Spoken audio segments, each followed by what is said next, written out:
他数了数手里仅剩的几枚硬币，狼狈地将篮子里的香肠拿了出来。当了数十年家庭主妇的露丝，昨天被丈夫无情地抛弃了。和婚后的大多数男人一样，丈夫厌倦了露丝那黄脸婆般一成不变的形象，每天早餐永远是火腿三明治，穿的也永远都是那条沾满面粉的蓝色围裙。夫妻二人在一番激烈的争吵过后，丈夫抛下了妻子和2个年幼的女儿，怒气冲冲地摔门而去。更糟糕的是，因为生意失败，男人破产了，没有给露丝留下任何一分钱，但生活总要继续。在将仅有的1根香肠分给2个孩子后，露丝拿出尘封已久的职业装，她要外出找份工作养活自己和孩子。然而跑遍街上大大小小的零售店，直到脚后跟磨出血泡来，依旧没有一家店愿意聘用她。彼时正值经济大萧条，找不到工作的人比比皆是，何况是她这种已经与社会脱节的家庭主妇。走投无路之下，露丝来到职业介绍所碰碰运气，可这里也人满为患，露丝就像市场里的剩菜一样被挑3拣4。 I go by the cards. Stenographers, secretaries, laboratory assistants. I mean, some of these girls have PhDs, SCDs, bookkeepers, salespeople, all laid off, sitting by their phones, hoping and praying I'll call. I won't call. And I'm trying to tell you this, you haven't got a chance. 泪水在露丝的眼眶里打转，她好想痛痛快快哭一场，可一想到还有2个女儿要抚养，又只能强打起精神来为下一步做打算。此时丈夫曾经的合作伙伴找上门，她来找丈夫商量公司倒闭后的一些问题。露丝告知对方以后不必再来这里，然而男人在得知他们分居后，竟主动约她明晚共进晚餐。刚刚经历婚姻的失败，又要为生活发愁的露丝，哪有什么心思考虑男女之情？但她没有直接拒绝，而是让对方给自己一点时间考虑。闺蜜鼓励露丝应该大胆接受男人的追求，但要自己掌握主动权，邀请男人到家里做客，做几道拿手菜，让对方尝尝自己精湛的厨艺。 Let me work when he's willing to take As me an out. investment, baby. Now shut up and let me talk. Why do you suppose he wants to take you out someplace? To show respect? To prove his high regard for you, Mala? 男人约女人外出吃饭，无非是想喝点小酒牵牵小手，到最后总会发生点什么。与其这样，不如主动出击。闺蜜说着便慷慨拿出珍藏的威士忌为她助兴。如今露丝成了弃妇，重新找个归宿才是最快速的解决办法。恰好当天晚上下起了大雨，露丝借机将男人留在了家里做客。酒过3巡后，2人都带着几分微醺，事情自然而然地发生了。可露丝却低估了人性的恶劣，男人在乘虚而入之后迅速地撇清关系，根本不愿对此承担责任。希望落空的露丝拿着报纸的招聘信息，来到一家餐厅寻找工作机会。看着服务员为了赚点小费而低三下四，露丝还是慌乱地逃跑了。过惯中产阶级生活的女人，即便在这么拮据的时刻，依旧无法放弃那层光鲜亮丽的身份和自尊。看着母亲为了生活而劳累奔波变得憔悴，暖心的小棉袄安慰她一切都将雨过天晴。而在接连遭受打击之后，幸运之神总算眷顾了她一回。人事经理打来电话，有一份管家的工作可以让她去试试。露丝兴奋地满口答应下来。第二天，她按照约定来到雇主家的别墅，刚要自我介绍就被男管家无情打断，让她从后门进来。露丝像个下人一样从后门进入别墅，看到衣着光鲜的女主人款款走来，她赶忙递上自己的简历。而当露丝坐下时，却引起了女主人的不满。在这里的规矩是我让你做，你才能做。露丝连忙尴尬地起身，然而女主人的态度越发高高在上。Private quarters are above the garage, around the back. And your daughters are welcome to come and live with you there. I myself have 2 children from my previous marriage. Though, of course, fraternization between the children would not be permitted. 露丝实在听不下去，她可以放下骄傲当个下人，但绝不允许别人轻视自己的孩子。就这样一份来之不易的工作泡汤了，但人生无绝路，希望在转角。几天没吃一顿饱饭的露丝饿得有些虚脱，来到餐厅点了份最便宜的套餐，狼吞虎咽。此时2名服务员因为争抢小费吵了起来，甚至当着客人的面大打出手。老板二话不说将2人同时开除。看到这一幕，露丝知道她的机会来了，于是来到后厨向老板毛遂自荐，就这样顺利成为了曾经无比嫌弃的服务员。然而餐厅的工作和家里的家务事完全不是一回事，客人的抱怨，老员工的辱骂，甚至还有油腻老男人的骚扰，不断出现的状况令他应接不暇。而最让人心累的是要为逃单的客人赔偿损失。一天下来，他忙得脚不沾地，却反倒赔进去了35美分。拖着疲惫沉重的身体回到家，看到2个活泼可爱的女儿，再苦再累也都能熬过去。他悄悄告诉好友，自己找了份服务员的工作，尽管这份职业不体面，但好歹解决了眼前的燃眉之急。闺蜜为她能自食其力而感到惊喜，毕竟能走到这一步实属不易。然而社会地位的急速下滑，还是令露丝难以释怀。听着闺蜜喋喋不休的宽慰之词，她突然感到胃里一阵翻江倒海，慌忙朝卫生间跑去。穿着工作服伺候客人，为了小费跟三教九流的人打交道，这种种都让她难以忍受，但为了生活又不得不妥协。等吐完后，她叮嘱闺蜜千万不要把事情传出去，尤其不能让她的孩子们知道。无论生活多么苦，她都想竭尽全力创造好的条件，让女儿们无忧无虑的生活不受任何影响。殊不知，两人的对话被躲在窗后的女儿听得一清二楚。为了适应快节奏的工作环境，露丝每天用装满石头的盘子练习臂力，看似波澜不起的日复一日，终究会在某天让人看到坚持的意义。露丝工作开始变得游刃有余，不但能从容淡定为客人送餐，悠哉地调侃几句，还照顾到了怀抱婴儿的年轻母亲。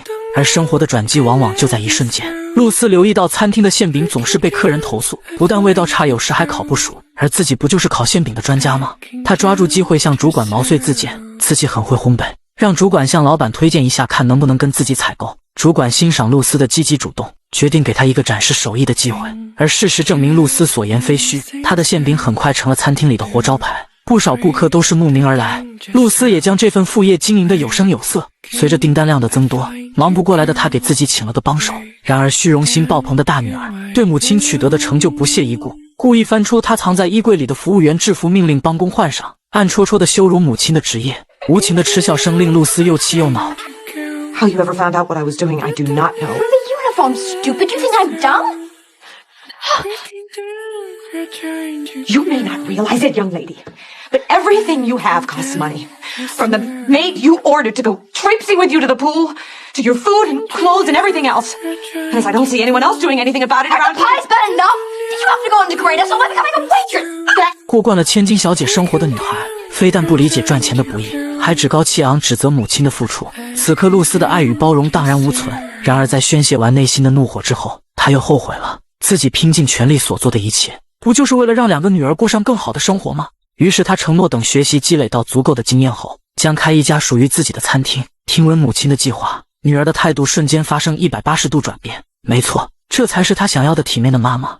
从那之后，露丝更加细心地留意客人的用餐需求，拿着笔记本认真学习如何经营餐厅。偶尔孩子们去爷爷奶奶家住，她会忙里偷闲找沃利消除疲劳，顺便向他请教一些商业知识。在得知露丝的创业计划后，沃利产生了极大的兴趣。他没想到这个女人竟如此的积极进取，于是决定做些力所能及的事情。隔天带她来到一处郊外的房产，虽然不在市中心，但交通便利，房子不算很大，但格局很好，非常适合开餐厅。露丝也对这里相当满意，可囊中羞涩的她根本付不起高昂的租金。沃利鼓吹她可以找银行贷款，只要她和丈夫办完离婚手续，获得现在房子的产权，再用房子抵押贷款，完全足够盘下这间店。露丝心动了，找到分居的丈夫商量离婚事宜。可男人听完她的计划，顿时火冒三丈，谴责沃利就是唯利是图的小人，地产公司倒闭一大半责任在于他，而如今他又教唆妻子与自己离婚，这显然已经触犯到了丈夫的底线。然而看着露丝坚决的态度，他还是妥协了。毕竟眼下债务缠身，东躲西藏，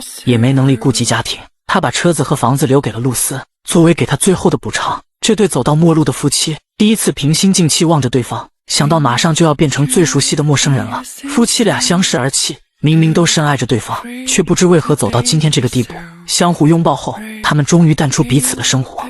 时间来到第二天，送完两个女儿到爷爷奶奶家后，餐厅装潢被紧锣密鼓地提上日程。在撕下包装纸那一刻，崭新的灶台让她终于有了点老板娘的样子。但露丝还要急匆匆赶回工作的地方，今天她要站好最后一班岗，于是熟练地穿上服务员制服，精神抖擞地推开门开始忙碌。这时餐厅里来了一位风度翩翩的男子，他穿着休闲西装，梳着8分头，举手投足间透露着自信和优雅。露丝不由自主地被这帅气的男人吸引。当对方大胆地问他是否愿意到海边共度周末时，露丝并没有退缩，而是告诉他自己会考虑。You know what would be a highly original thing for you to do?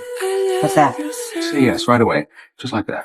或许是长久以来紧绷的神经让他疲惫，又或许是难以压抑内心那份悸动，露丝竟真的向主管请了半天假，跟着这个素不相识的男人上了豪车，来了次说走就走的旅行。这般肆意忘我的自由，让他梦回18岁那年的夏天。男人叫蒙特，是个拥有贵族血统的富二代，经营着一家进出口水果公司，日常管理交由朋友负责，因此大部分时间都在游山玩水。露丝顿时两眼放光，这不就是她梦寐以求的人上人生活吗？两人在静谧的海边小屋度过了愉快而美妙的2天1夜。天刚蒙蒙亮时，他们重新返回相遇的城市。露丝带着蒙特参观了自己即将开业的餐厅。 From now on, I'm a businesswoman. Guess I've sort of fallen for you, Monty. 男人用吻回应了她的表白，两人正式确定了关系。然而这场从天而降的艳遇却给他带来终身的遗憾。当他回到家时，邻居太太面色担忧地迎了上来，她的小女儿得了流感，刚刚送去医院接受治疗。露丝心急如焚地赶往医院，看着躺在病床上高烧不退、极度虚弱的女儿，内心充满了愧疚。若不是自己贪图享乐忘记了身份，若能早一点回家，或许女儿就不用这样遭罪了。 Mother, where were you? 大女儿的连声质问，更是让失职的母亲感到无地自容。万幸的是，经过医生的输血治疗，女孩的体温慢慢降了下来。送走了家人后，露丝独自一人留在医院守夜。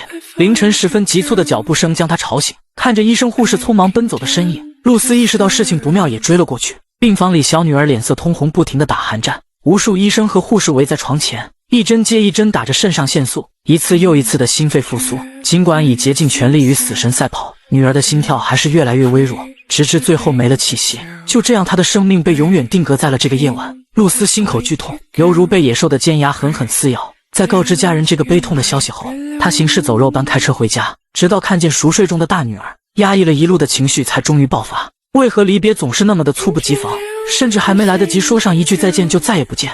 我们总以为来日方长，却忘了世事无常。露丝彻夜未眠，因为一闭上双眼，可爱的小女儿就浮现在脑海里。她多希望这只是一场梦，梦醒后生活又能回到原本的美好。为了不让自己长久陷在悲痛欲绝的情绪里，露丝一心扑到了工作上，满大街的学习餐厅经营，一家又一家的对比进货价格。看着逐渐成型的餐厅，她破碎的心终于得到了一丝慰藉。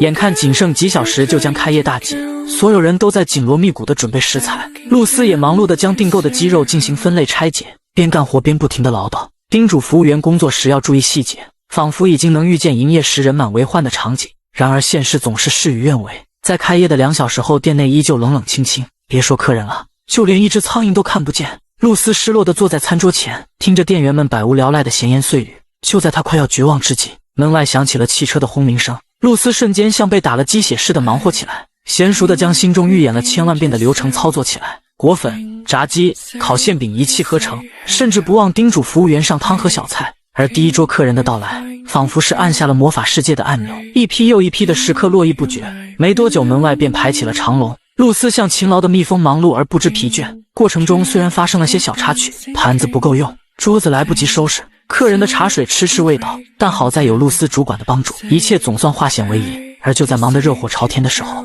维代兴奋地冲进后厨分享喜讯，他最崇拜的偶像竟也来光顾生意。那个人不是别人，正是与露丝共度浪漫周末的蒙特。尴尬的是，前夫和沃利此刻也在后厨，3个跟露丝都有着关系的男人，以这样意想不到的方式齐聚一堂，那奇妙的画面堪比修罗场。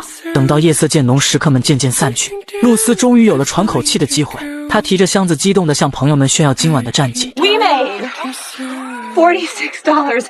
$47? That's 10 more than I ever dreamed of making. Well, we went through 24 chickens. I only planned on 20.